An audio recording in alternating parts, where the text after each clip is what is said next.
رسالة أم عجوز إلى ولدها.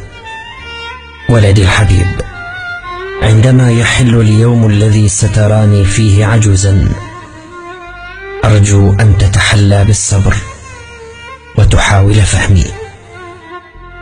ولدي، إذا اتسخت ثيابي أثناء تناول الطعام، إذا لم أستطع أن أرتدي ملابسي بمفردي، فتذكر الساعات التي قضيتها لأعلمك تلك الأشياء.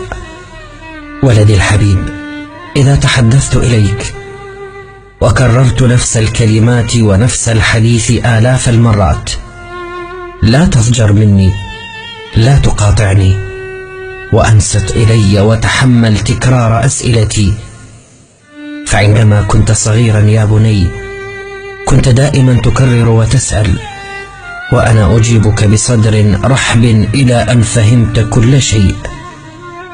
ولدي الحبيب، عندما تراني لا أستطيع أن أجري، فاعطني الوقت الكافي، ولا تنظر إلي بابتسامة ماكرة ساخرة، وتذكر أنني الذي علمتك كيف تفعل أشياء كثيرة، كيف تأكل، كيف ترتدي ملابسك، كيف تستحم، كيف تواجه الحياة.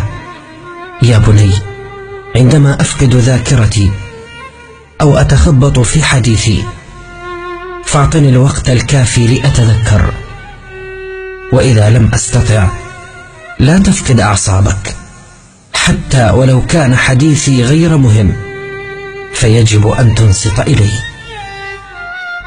ولدي الحبيب، إذا لم أرغب بالطعام لا ترغمني عليه، فعندما أجوع سوف آكله.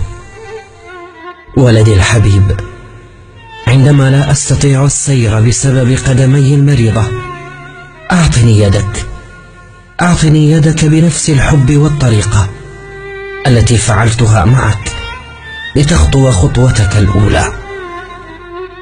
ولدي الغالي، عندما يحين اليوم الذي أقول لك فيه إنني مشتاق للقاء الله، لا تحزن ولا تبكي، فسوف تفهم في يوم من الأيام.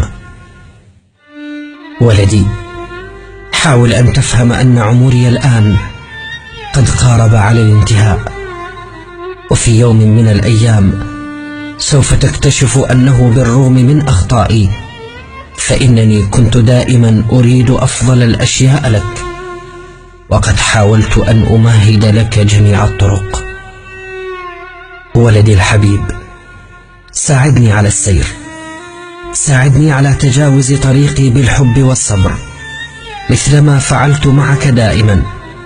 ساعدني يا بني على الوصول إلى النهاية بسلام. ولدي الحبيب، أتمنى ألا تشعر بالحزن ولا حتى بالعجز حين تدنو ساعتي. ولدي، وصيتي إليك عند قرب أجلي، يجب أن تكون بجانبي وبقربي وتحاول أن تحتويني، فإنني بحاجة إليك مثلما فعلت معك عندما بدأت حياتك.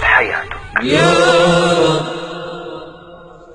يا عالي ارحم عبدك وتكرم